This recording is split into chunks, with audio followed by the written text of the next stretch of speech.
Hey, welcome to the MLB redraft videos.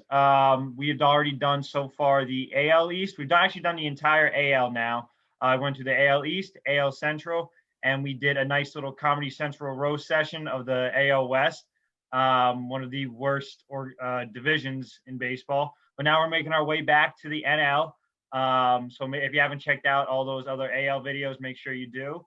And before we get into this one, just make sure you like, comment, subscribe to Below the Belt Sports YouTube channel. Also, make sure you check out some of the last takes that we do. Make sure you drink some water. Get your 8 hours. Nick, any other daily reminders? I would say salt your driveway just because it's black ice season out there. It's still a little bit cold, snow on the ground. You don't want to slip. Yeah, I mean, look where you're going is essentially the message. Message of the Head on a swivel. Head on a swivel. Yeah. All right. So this video, we're diving into the NL East. Nick, we were just talking about it, but we were saying this is one of the most exciting divisions because it's a lot of pro talent that we want to keep, as opposed to the other videos. We've had to focus a lot on the prospects, at least coming in like that second, third spot. But I mean, for a lot of these teams, I'm keeping mostly pro guys. Mm-hmm. Yeah, we just did the AL West, which was brutal. When the Seattle Mariners arguably have the best long-term outlook of any team in the division, there's a lot of shit going on there. So NL East is a nice change up. I think that a lot of the names we're talking about are guys who we've seen at the major league level. I think I can make the statement that it wouldn't necessarily be a shock to see any of these teams make the playoffs or at least compete for a playoff spot this year. So a lot of young talent that's already in the division. So going to be exciting to talk about. Before we start, Nick, I love the jersey. Oh, Vladimir Guerrero had to do it to him. What division were the Expos in? Now that I'm thinking about it, they were the NL, but I know same division, right? NL East had to have been, right? Yeah, I think Montreal is on like the east coast of Canada. I'm pretty sure. East Central. I'm sure it's by the Great Lakes or something like that. No one knows exactly where. If you expect me to know, mystery actually. Like if you're looking for Canadian geography, then fuck off because I don't know it. Yeah, that'll be we'll do a whole episode one time, just Canadian geography. Yeah, so, we'll get a moose on as the guest. It'll be awesome. Yeah, we're teasing that one. Yeah, big guest coming up. Yeah. All right, so we'll start with the NL East, like we've done in the other videos. We just kind of go based on how they finished in 2020. Surprisingly, the Marlins actually finished second, which I kind of forgot about. I mean, I knew they were in the playoffs, but that just kind of surprised me when I was looking all this up. But yeah. So we'll start with the first overall team, Braves. They finished first in the division. This first one was a no-brainer to me. Ronald Acuna Jr. is number one. Mm-hmm. Yeah, I mean, absolutely no-brainer. Yeah, I feel like I don't even have to explain it that much. This guy's got 40-40 talent. One of the most exciting players, speed-wise, defensive-wise. He's the face of the Braves. Arguably, for a little bit, he was the face of baseball before Tatis really kind of took that over. But, he was one of the more exciting guys coming up. Easily a top 10 player in baseball, in my opinion. So he's my number one, my lock. Yeah, I think in a time where there's so many great young talents coming up. As much as I love Gleyber Torres and a lot of guys, we talked about the White Sox and how much young, exciting talent they have. There's a couple names that stand above the rest as guys in their early 20s who are already bona fide superstars and either top 10 or borderline top 10 players in the league. And that's Fernando Tatis Jr., Juan Soto, and Ronald Acuna Jr. So he's a no-brainer. You keep that guy, 23 years old. I don't know if he is top 10. He either falls in the back end of my top 10 or just missing the list. But to be in that conversation, as young as he is, as good as he is, you keep that guy. Absolutely. So I don't even want to dive into that because I feel like that's like obvious. Mm-hmm. The second one I have is the most recent NL MVP, Freddie Freeman. Guy's just a beast. I think he's one of the more underrated players in baseball. I think this past year he got a lot of recognition because he was having such a good year. But I do think he is arguably the best first baseman in baseball. Lefty, massive person, just like one of those like units of a person, whatever it is. I don't know what the actual grammatical aspect is, but just like a very dominating presence. Good defensively. I wouldn't, harp on it too much. I mean, he's really there for his bat. He's consistently over 300, around 400 for OBP, going to hit 30 home runs, going to hit probably 100 RBIs. So he's just a great player. That pairing on offense with Acuna and Freeman is just amazing for the Braves. So I'm locking that in. So I love Freddie Freeman, but there's so much other young talent on this Braves team that I actually didn't have him on my list, even though, yes, he is arguably a top 10 player in baseball. I think same thing with Acuna. He's either in the top 10 or right out of it, but he's on the wrong side of 30. And if there's been two things that I've been trying to prioritize with my list, it's been keeping guys who are young and controllable, and it's been keeping pitching. And the Atlanta Braves simply have too much good young pitching for me to keep Freddie Freeman when I already protected a hitter in Acuna. So Freddie Freeman, I love you. He's not making my list. The first young pitcher I went with was Mike Soroka. This guy, his first full year in 2019, we saw him make an all-star team. He was 6th in the Cy Young, 2nd rookie of the year, had a 2.68 ERA, I believe. He just is a dominant force on the mound, and he's still only 23. He's controllable. He's a guy that you could roll into a playoff series with as your game one starter and feel good about, even though he is this young. I think he's in the same category as Walker Buehler, as a guy who's already well established, yet being young. Obviously had the Achilles injury last year, so we didn't see him in the playoffs. So hopefully this year makes a full recovery. But Mike Soroka, being 23, being this good, and an ace where, you know, not every team has an ace to protect. The Braves have one, and he's also 23. So I had to keep a hold on him. Yeah, I agree. Soroka actually surprisingly didn't make my list. Going for my third spot, it was between Max Fried, it was between Soroka, and then it was between Ian Anderson. It was those three. I don't think Ozzie Albies is great. He's a good second baseman. He's young. He's controllable. But I over these other guys, I found it really tough to keep him, but I just kind of wanted to mention him. He is very talented and very young. But for me, it was down to these pitching prospects because I had already, I guess the other guys aren't really prospects anymore, but, you know, considerable young talent. I'd already kept those two hitters, so I wanted to go with a pitcher here, and I went with Ian Anderson. He started game 2 for the Braves. He's a former number 3 overall pick. And this is what really stuck out to me. A former scout said the only person he's ever believed in more than Ian Anderson was Mike Trout. And I know you can throw around a lot of scouts. I'm sure you could find a comparison like that for a lot of guys where someone compares him to Mike Trout, or, you know, they compare him to Acuna, or they compare him to some other young talent and everyone gets overly excited about him. But the fact that Ian Anderson has already come into the league and already performed well, I mean, when Soroka went down, he stepped up as arguably the Braves ace. And, you know, the fact that he did that, and he's the same age as Soroka. He's 22, 23 years old. So the fact that they have both of those guys there, and this guy seems like, to me, he has a higher ceiling than Soroka. I had to go with him. And I do that and don't look back. No, I'm with you. Ian Anderson was actually my third. It was between him and Max Fried for me. Tough call. I went Anderson because Fried is 4 years older. I do think, even though I probably trust him more going into 2021, I think there's a little bit of recency bias considering how good he was in the shortened season. Not to hold it against him, but I'll take Anderson's 6 years of control and probably higher ceiling over Fried being just a little bit more established. It's tough too. Fried's still only 27. He's got 4 years of control. For any other team, he would pretty much be a no-brainer to keep for me, but the Braves just have an absolute embarrassment of riches with Soroka, Fried, and Anderson at the top of their rotation, all being 27 or younger, 4 years or more of control. So I'll go Anderson. Yeah, Fried has one of the grossest curveballs I've ever seen too.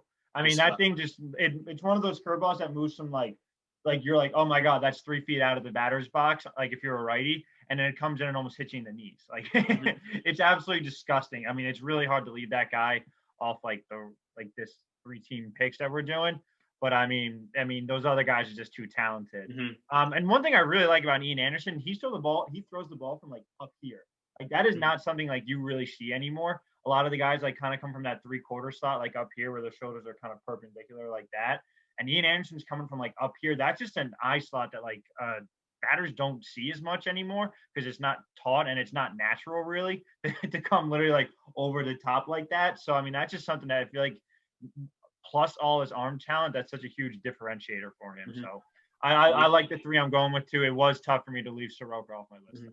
I think it's why people are really sleeping on the Braves right now. Those three starters we talked about, plus that lineup, which can rake. They did bring back Ozuna, which would have been a big concern for me if they had let him walk, but they bring him back, add him with Freeman, Albies, Acuna, and they signed Charlie Morton as essentially their number 4 starter. So I love what the Mets did. I love what the Padres did, and the Dodgers are the Dodgers. But if you're talking about the National League, the Braves have to be in that first sentence because they are the team that was a game away from the World Series last year, and they improved. So, and the thing about them is all their talent can get better. I think with the exception of Freddie Freeman, who's reached his peak, and the reason why I kept him is I think he can keep up that peak for a few more years. But all their talent can get better. Acuna is amazing, but he can still get better. He's still only 22 years old, or 24 years old. Soroka can get better. Ian Anderson can get better. Albies can get better. Like there's all these guys that are just like haven't even hit like their prime yet, you know? So, I mean, the fact that they're kind of discounted in the National League is, you know, I guess good for them. They're the underdogs for some reason. I think the other thing is too, and this will be the last thing because I'm talking too much about the, we'll save this for the team projection, but I think that people are down on them, or at least some people are, because their bullpen did get weaker, and that's true, and that might cost them a little bit in the regular season, but come October, we've been shown that you can piece it together without a bullpen if you have elite starting pitching. The Washington Nationals did not have a good bullpen. They literally only had 2 relievers they used en route to a World Series. So if you're the Atlanta Braves, maybe they even pick up a guy or two at the deadline. But if you're rolling with that rotation in the playoffs and the offense is hitting the way that we've seen them hit, I'm not worried about the bullpen. Absolutely not. Absolutely not. Sorry. So moving on to the second team, which I said at the beginning was kind of a surprise to me. They surprised everybody because they were supposed to be one of the worst teams in baseball. But it's the Miami Marlins. A few years after kind of having fire sale on one of their, you know, pretty much on every talented guy on their roster, they came back a few years later and made the playoffs again, shortened season. But, you know, we're not discounting it. And, you know, they did play well. And there was a lot of their young talent coming up. So the first person I chose, and this is the only team I think that doesn't have as much major league talent as the rest of the teams in the NL East. This was a lot of the prospect-driven. This was a prospect-driven team. My number one was Sixto Sanchez, 22 years old, future ace of the staff. He was part of the Realmuto return that the Marlins got with the Phillies. He could fix his whip. It's a little high. It was 1.2 last year, and you know, kind of on the higher side of that. But I mean, he's got 2 really good fastballs. That meaning a good four seam, and then one that kind of works as a sinker. They're both in like the 97 plus range. Good changeup, and just overall, just like a ton of potential. Solid slider. And he's proven, you know, he at such a young age, he really stepped up into that role of the Marlins ace, and I don't see any reason why he can't continue to do that. So he's my number one here. Mm-hmm.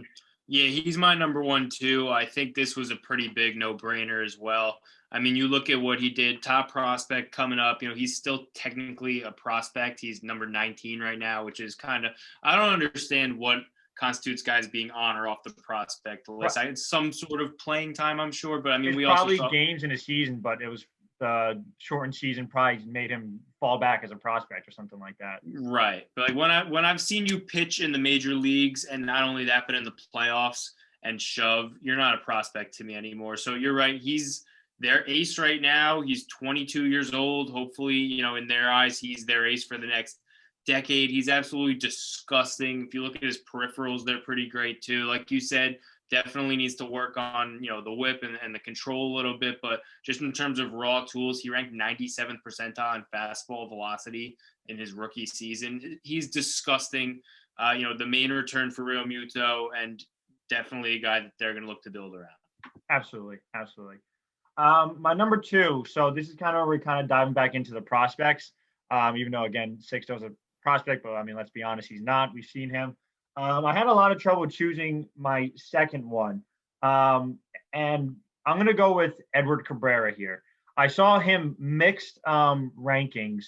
I saw him in like number 1 in one spot. I saw him above Sixto in certain ones, and I saw him at like as low as like number 7 in other ones.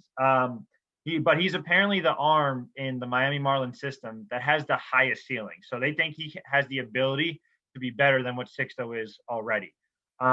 He's expected to be a part of the team this year. As of now, he's on the 40-man roster, but we'll see what happens, as time goes on.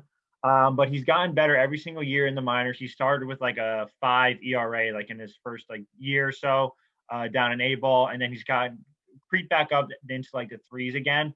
But they are really high on him. There's some, again, like I said, some places that are ranking him as low as like number 7 in terms of their prospect system, but there's other places that consider him better than Sixto, which is kind of crazy to me considering how high we are on him. And if there's someone that has a higher ceiling than him, I want to at least stick around to see, especially when there's no one else that I'm crazy about. So he's my number 2.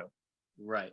So you're definitely right that of the teams in the division, I looked more to the Marlins minor league system than any of them. But I actually went with a guy on their major league roster for my number 2 slot. I took Sandy Alcantara. He's one of the guys that they got back in the Ozuna trade a few years ago. We saw him pitch at the major league level this year, and he didn't knock your socks off the way maybe Sixto Sanchez did. But I think this is a guy who also has the potential to become a top of the rotation arm. He was 91st percentile in fastball velocity, had some pretty good numbers. Saw him in the playoffs. He pitched well. I think he's a guy that has a lot of potential. And like I just said with the Braves, I'm going to prioritize pitching. So if you give me the opportunity to have Sanchez and Alcantara, who's only 25 at the top of the rotation, I'll take my chances with those guys. Yeah, I looked at Alcantara too. He just, for some reason, he didn't overwhelm me. And I saw that the ceiling that this guy had, even though he's not as, what's the word, refined as Alcantara might be. But I really like this Edward Cabrera's ceiling. So that's why I put him at my number 2. But my number 3 was a prospect that I'm not crazy about, but I like the scouting report that I read on him. A lot of the Marlins guys, I'll say this before I go to my 3rd, a lot of them are in like A, AA. Like they really like rebuilt from like the ground up. Like they really rebuilt their entire prospect system, their whole farm system from like A ball and like up. Like so you're not talking about like when they made these trades, they weren't getting back like top 10 prospects in baseball. They were getting back guys that had potential to be that, but we're waiting to see if that's still what they can be. So that's why this is almost a little harder because there's a lot of guys that are just like super young, super raw talent, and they haven't come into their own yet, even in terms of being a prospect. Right. Yeah. So I'll say this: the one that I think, because and I preface that with this, the fact that this guy looks more refined, and I can make a more informed decision on him. His name is JJ Bleday. He's 23, has a ton of potential. They're saying he has the potential to be a 25 plus home run guy, 300 average, maybe even like 30 steals. He's got a cannon in the outfield. So he's the most refined prospect that I think that they had. I think he was their number 3 prospect on one of the lists I looked at. So he's my number 3 here. Yeah, I actually went Bleday too. When I'm looking at prospects, like I've said before, I'm a sucker for past success at high levels. So when you're looking at this, not only was this guy the number 4 pick in the draft, he was voted the top prospect in the Cape Cod League in 2018, led to D1 in homers, led Vandy to a College World Series. So when I see success at the Cape Cod League, success in the SEC, I think that guy has a very good shot of becoming a good major league player. Also, he's just turned 23, and it says we could see him as early as this year. So that's a guy I'll take my chances on for sure. Absolutely. And like I said, it was really hard to get a gauge, at least for me, on all the Marlins prospects because there's so many of them with just straight raw talent. But they're like, I guess we'll see if he can figure this out or if he can figure that out. And, that's kind of where we're at. So I like Bleday as the most refined prospect that they have right now. For sure. In terms of hitting. Yeah. All right. So next, we're moving on to the Philadelphia Phillies, the people who cried poor and then signed JT Realmuto for $125 million. But besides that point, they finished 3rd. I'm going to start with Bryce Harper here. I know a lot of people really don't like him for the fact that they think he's overpaid. They signed him for too long. He's, for some reason, one of the more hated people in baseball. But I actually am a pretty big Harper guy. I did want the Yankees to get him. In hindsight, for the contract that he got, I'm glad they didn't. But I do think he's a super talented player. I think he's an underrated hitter in the fact that he takes a lot of pitches. he only swings at the ones that he really thinks he can do something with. And I think that kind of helps his on base percentage. One of the more raw talents in baseball, still really young, obviously controlled for a long time, considering the crazy contract they give him. But Bryce Harper is my number one. I still think he's the most talented player in that whole Phillies organization. Yeah, he's my number one too. And I've actually really come around on Bryce Harper. I definitely was one of the guys echoing that he's overrated, he's overpaid sentiments. But when you look closer at Bryce Harper, what is there not to like? Yeah, he got a really long, big contract, but the AAV on that isn't crazy or crippling compared to some other contracts that you see. He has a 900 career OPS. Like, that's the level this guy is. Like, Bryce Harper, if he continues on his current trajectory, will be a first ballot Hall of Famer. That's the kind of talent we're talking about here. He plays the game hard. I don't think he's some locker room cancer. Is he a little bit of a douche? Like, can you be put off by him a little bit? Sure. But at the end of the day, I think so many people have echoed the Bryce Harper's overrated sentiment that he's actually become underrated. Yeah. So I know that there's a lot of haters out there, and he might not be, opposing fan base's favorite player the way a Tatis is. But Bryce Harper is a guy at 28 you absolutely want on your baseball team. And it's weird. I feel like there's kind of a paradox with Bryce Harper. A lot of people try to discount batting average for players who are successful with it. Like, they're like, oh, DJ LeMahieu, he only hits, it's 330, but like, what does he do elsewhere? Maybe DJ's not a great example, but a lot of people try to downplay batting average. When it comes to Bryce Harper, that's the first thing that they always bring up, that he hit 270, he hit 250, he hit 260. And all of a sudden, well, why is that so important? All of a sudden, his on-base percentage is almost 400 every single year. So he's one of the more he's one of the more valuable players, even if it doesn't mean that his batting average is high. So he figures it out. He gets on base. It doesn't matter. He walks a ton. I think he led the league. He led the shortened season in walks this past year, and I think he had 49. I mean, yeah, he did. 49 in 58 games. I mean, think about it. That's almost a walk a game. He's getting on base almost every single game. He gets on base a ton. I mean, I'm looking at it right now. Even in his down years, which for his standards were down years. So 2016, he only batted 243. He still had a 373 OBP. 2018, he only had a 249 batting average. He got on base at a 393 clip. Like, he's super talented. And I think another reason that Bryce Harper gets this kind of hate is something I'm really worried about with Jason Dominguez, because Bryce Harper, you remember, he was on the SI cover at 16. He's supposed to be the chosen one, the next great baseball player. And in a lot of ways, he's lived up to that. I mean, he's a 6-time All-Star, MVP, signed a contract for over $300 million. But at the same time, he might not be one of the top 10 players in baseball right now. He's no Mike Trout. He's not even Aaron Judge when he's healthy, but he's a great baseball player, Hall of Fame track level baseball player. And people hate on him just because he's not the next big thing. So I think that hyping up a player like that is only going to set you up for disappointment if he doesn't become Mike Trout 2.0. So I think that's something I'm worried about with Dominguez, and it's definitely something that Bryce Harper is a victim of. Yeah, and I got to give it to him for being someone that was hyped up so much and being hated on so much for not being the greatest player, even though he won an MVP at 21 years old. For people kind of hating on him for not being what he's worth. He's handled it pretty well. Is he a little douchey? But I think he's more just like passionate. I think there's a difference. Like, when he hits home runs, he pops the chain, rips the jersey open. Who cares? I'm okay with that. That's exciting for baseball. I think he kind of gets wrapped up in that douche, like reputation when he's really just a passionate, exciting player. So Bryce Harper is my number one for sure. I don't agree with all the hate that he gets at all. No, absolutely not. Yeah. So my number two on the Phillies was the 27-year-old Aaron Nola. I do think he is one of the. I actually tweeted out a list once of what I thought were the top 10 pitchers in baseball. He was just off the list, but I do think he's top 15. He's got amazing stuff, amazing two-seam, great changeup, great curveball or slider, whatever he actually does call it. But I mean, he's been really consistent in his time with the Phillies. 3.5 ERA. So this is when he's 24. 3.5, 2.3, 3.8, 3.2. Like that's really good, and he is one of the top strikeout pitchers in baseball. So he's pitching to a low ERA, high strikeouts. So relatively controllable, and he's locking in as my number two. Yeah, Nola's my number two as well. I think it's another no-brainer. Like you said, he's still only 27.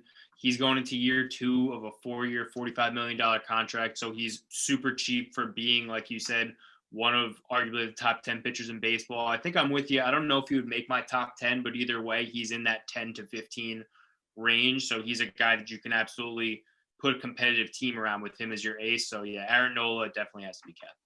Yeah. So my number three was very tough. It was between JT Realmuto, who I think is, with maybe if you want to count Grandal, one of the best catchers in baseball. But I started looking into their prospect list before I made my final decision, and I fell in love with Spencer Howard. I don't know if he's their number one prospect. 4 potential pitches. He touches 99, sits comfortably in the 90s, ton of life in the strike zone. He has 2 breaking balls. He uses both his out pitches. And their biggest problem with him, kind of coming into him getting drafted and kind of developing through their system, was that he didn't have a great changeup. And now he's developed one, and they're saying it's it's one of the best ones in the minor leagues. So he has developed a pitch that he didn't really have as well before into one of the best in younger form of baseball. So this is a guy who's already a top prospect, and now he's added another amazing pitch to his arsenal. I gotta take that guy. I mean, that's someone who knows what his ceiling is. When he's already throwing 99 with 2 great off-speed pitches, and he adds a third off-speed pitch for 4 total pitches. As much as I love JT Realmuto, great defensively, great framer, good hitter, I got to take the upside on Spencer Howard. So he's my number three. Yeah, I looked at both those guys too. Realmuto, I just didn't want to keep a catcher on the wrong side of 30, so I didn't take him. Howard, I ended up going a little bit different. I went with someone on the major league roster. I took Rhys Hoskins. He's a guy who hasn't necessarily put it all together yet, but he's still going to be 28, has a couple years of control left. He's a guy we've seen mash the ball at times, and he'll go through slumps. I just think he still has a lot of upside. I think putting him in a lineup with Harper, it's something I couldn't pass up. So as much as I like Howard, I think having Harper and Nola, who are both superstars right now, I kind of want someone that could help them contribute for what you would think is this window. Obviously, the Phillies in real life aren't necessarily in a championship window, but theoretically in a redraft with Harper and Nola, they would be. So I went Hoskins. Yeah, the Phillies are the worst go-for team in the history of baseball. Yeah, no. Actually, no, the Angels are. The Angels are. Sorry, yeah, the Angels. Yeah, Pujols is he's really going to step into his own this year. huge retirement tour for Albert Pujols. Yeah, no, I looked at Hoskins too. I remember when he came up. I think it was his rookie year. I don't know if it was officially his rookie year, but it was kind of like the first year everyone was looking at him. When he came up and hit like 7 home runs in like 10 games, everyone was like, "Is this guy like the greatest? Like about to be the greatest?" At the time he was playing left field, he kind of goes between left field and first base now. But like he was going to be like one of the best hitters in baseball, and he's kind of fallen from that. But like you saw his peak, he has a high ceiling. So I agree with him being on the list. I fell in love with Spencer Howard. I'm pitcher biased as always. So moving on to the fourth team, and someone who I think or a team that I think is going to be the most exciting under new ownership. One of the most stand-over-ridden teams, one of the funniest teams, the New York Mets.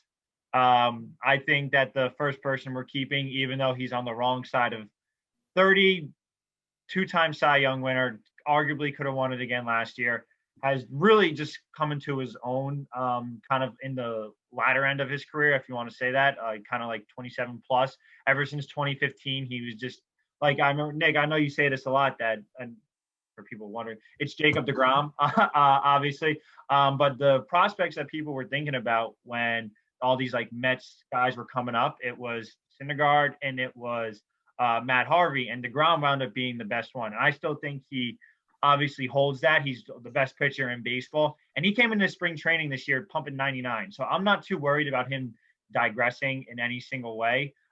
He's my number one. I don't care how old he is. He's the best pitcher in baseball. I'm going to hold on to that for as long as I can. Absolutely no brainer. And like you said, he's on the wrong side of 30, but he's only been getting better. There was a very good case we made that he should have won his 3rd straight Cy Young. I don't see him slowing down anytime soon. And I do love, as a Yankee fan who loves to hate on the Mets occasionally, I can't hate on Jacob deGrom. How can you hate on a guy who was underhyped? Like, being a Yankee fan and watching that Mets rotation in 2015, it was Thor and The Dark Knight and Zach Wheeler had all this hype, and all those guys are either gone or Syndergaard isn't gone, but hasn't really put it together in the last few seasons. Harvey's out of baseball pretty much completely, I think, and then Wheeler went to the Phillies. DeGrom, who no one hyped up back then, has established himself as the best pitcher in the sport. So even as a Yankee fan, gotta appreciate Jacob DeGrom, and he's a no-brainer to keep. Yeah, Jacob DeGrom for Louis Cessa, right? I mean, that's what I was told. I don't know if it's going to happen. We'll see. Yeah. My number 2, and the only reason I'm putting him above the guy who's my number 3 is based on control, but I'm going Pete Alonso in my number 2 spot. Rookie of the year, 50-plus home runs, one of the best hitters in baseball, the polar bear. As much as people like to hate on the Mets, they have a very likable people on this team, individuals. I love Pete Alonso. I really think he's good for baseball. He's active on social media. I think he's got his own Twitch page, which is kind of cool. Really exciting. Loves baseball. He wants to be mic'd up more. I really like that. And just on top of all that, one of the most talented hitters in baseball. So he's my number 2. Mm-hmm. Yeah, what do you got? I like Pete Alonso a lot. I went Lindor at number 2. I know he only has the 1 year of control, and a lot of this is the controllability. I'm just going to assume that the Steve Cohen Mets are going to extend him. I don't think there's any way they make a trade where they're giving away both of their shortstops because unless they knew that they were going to extend him. He's 27. He's electrifying. He may not be as good of a hitter as other shortstops. Like, he's no Bogarts or Story at the plate, but he does have a lot of upside at the plate. Switch hitter, a lot of speed. Absolutely electric in the field. One of the best defensive players, or at least most aesthetically pleasing defenders to watch in all of baseball, and just the guy that can electrify a franchise. So Francisco Lindor, it's 1 year of him, but still sign me up for it. Absolutely. Yeah, I went with him as my number 3 spot, just in the 1% chance that somehow he wants to hit free agency and the Mets lose another bid, as they kind of have had a trend to do in this Steve Cohen era. Even though I agree with all the ones that they didn't do, but they have had that trend so far. And the 1% chance that they don't get back Francisco Lindor, I put him as my number 3 spot, because 1 year of this guy is still worth it. That's how good he is. Everything that you said, one of the best hitters, maybe not the best, one of the best defenders, and just one of the most fun guys. Like I just said, the Mets have like exciting guys and guys that I really want to get behind, even though they're the Mets and they've historically kind of been a joke. These guys are really likable. DeGrom, Alonso, and Lindor. Even the other guys like Jeff McNeil are likable. He was tough to leave off. He's been one of the best hitters, just pure hitters. He's been LeMahieu-like, and he was tough to leave off the list. So I mean, I really like the Mets and what they have going for them, and Lindor is a huge part of that this year. So he's my number 3. Just for the fact that he's not signed up yet. Once that extension hits, you could argue I put him at number 1 above DeGrom. But as of right now, he's number 3 on the list. No, agreed. And I think that he isn't a guy that's in the conversation to be the number 1. This third slot was tough for me. It really was. I was between 3 guys. I was between Alonso, Jeff McNeil, and Dom Smith. So Alonso, like you said, heart and soul of the team, had a little bit of a down 2020. I think he bounces back. Dom Smith is a guy I'm actually partial to. I really like him a lot. I think he's been outspoken with the community and Black Lives Matter stuff. He just seems like a good dude, like a dude you would want on your team. And he rakes. He really had a kind of a breakout 2020 where he put it together. But again, how much stock are you going to put into the 60-game season? So it's tough. I like making the joke that Pete Alonso's the 3rd best first baseman in New York, but it's kind of true because I do think Dom Smith has the potential to be better than Pete Alonso, but they're both great players. That's just kind of a joke I like to make. So I ended up just not going with either of those guys. I took Jeff McNeil. He is 28, so he's a little bit older than both of those guys, but we've seen him be an all-star. We've seen him perform at a great level. I think he's one of the hitters that's so rare in today's game, like DJ LeMahieu, like Michael Brantley, where he does hit for a high batting average. And yeah, I get it. Batting average isn't the end all be all stat. at all. You could reference his OPS. He had an over 900 OPS in 2019. He's just a pure hitter. He provides you value at the plate. And not only that, he could play second, he plays third, he could play corner outfield if you need him to. So Smith or Alonso were both great choices, but I went Jeff McNeil just because that's a guy you would love to have on your baseball team. Yeah. Yeah, it was tough for me to leave him off the list here. I mean, kudos to the Mets for having so many guys. I mean, they're a lot like the White Sox, where they have a lot of talent on this team that you want to hold on to. I think the White Sox kind of have bigger names and people, guys that people are more aware of. Like not many people are thinking Jeff McNeil because the Mets kind of have other headliners, not even if they're more talented, but they have guys like Thor. They have had guys like Matt Harvey, where like that just kind of took over like the headlines of New York, just because that's what the New York media is. But Jeff McNeil is one of the best players in baseball, and that can't be overlooked. Just like you said, Dom Smith, kudos to him for learning a new position. You know, I think he had played a little left field in his past, but he was a first baseman, and they just said, okay, we want you in the lineup, go play left field, and you know he did a pretty good job of it. So kudos to him there. But you know, I got to stick with Pete Alonso. I think he's going to be one of the best hitters in baseball for the next 10, 12 years. So, yeah, no, for sure. Tough, and that tough. was tough for me to leave him off. It really was. But, you know, it had to be done. Had to be done. But now going on to the surprising last place finishers of the 2020 season, mostly because their pitching kind of fell apart. But it's the Washington Nationals. And I think a lot of these number ones have been easy for the most part, but I think this is the easiest one possible. It's Juan Soto.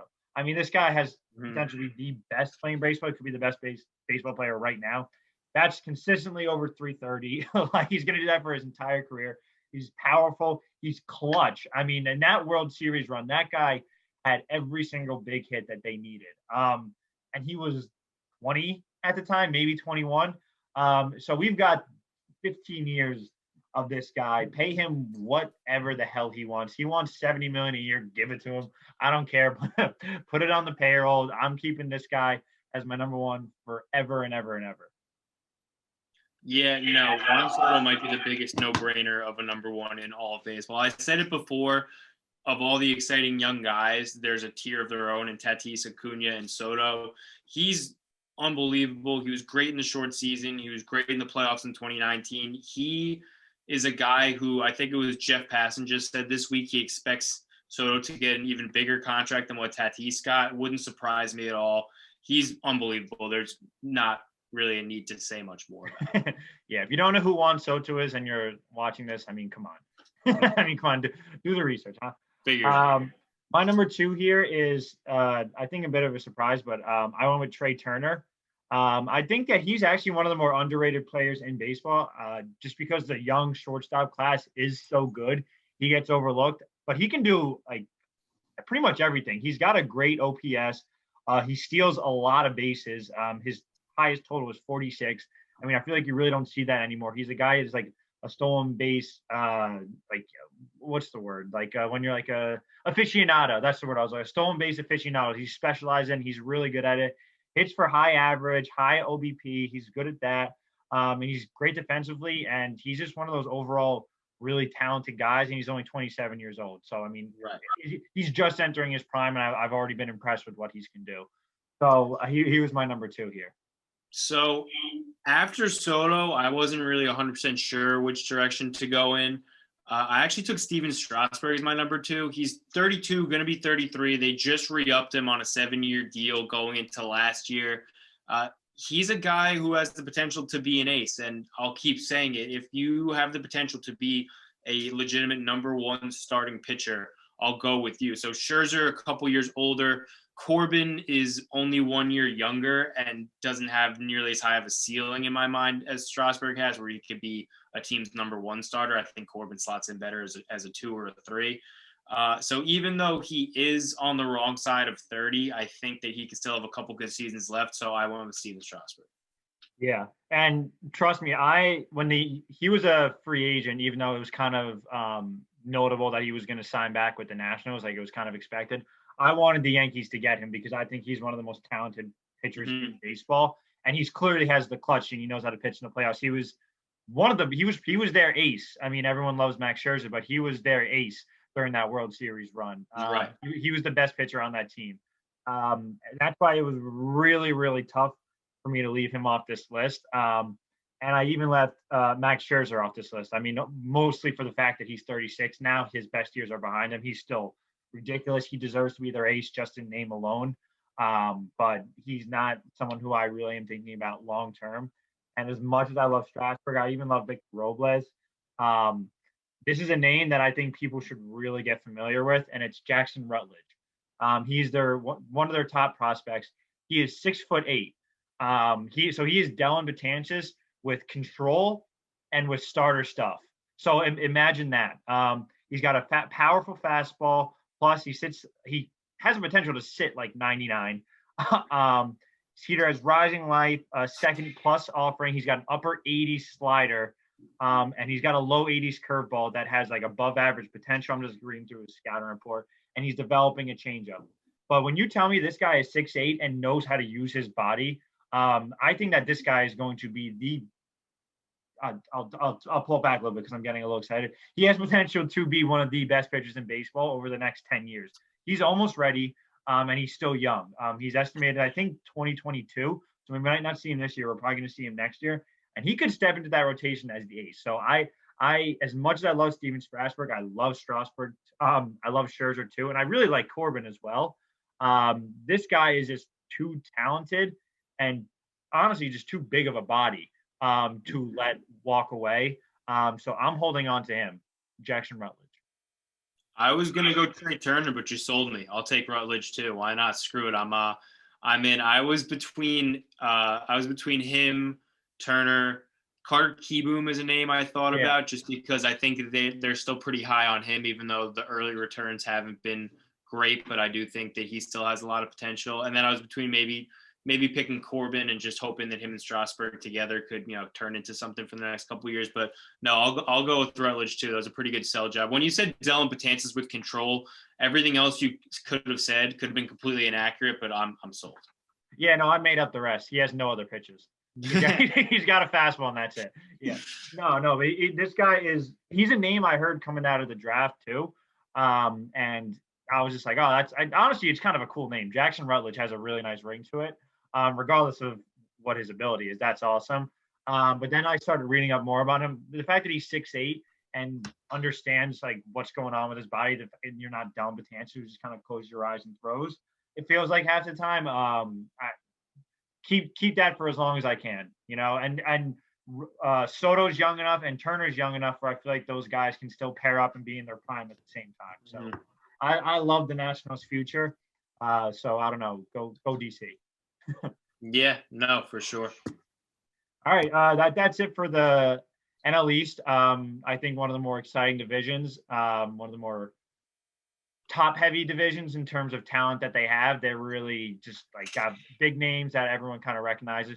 What we're going to do next is kind of head over to the NL Central, make our way across the country. So make sure you're looking out for that video. The Pirates are a joke, as per usual. I did a little pre-research.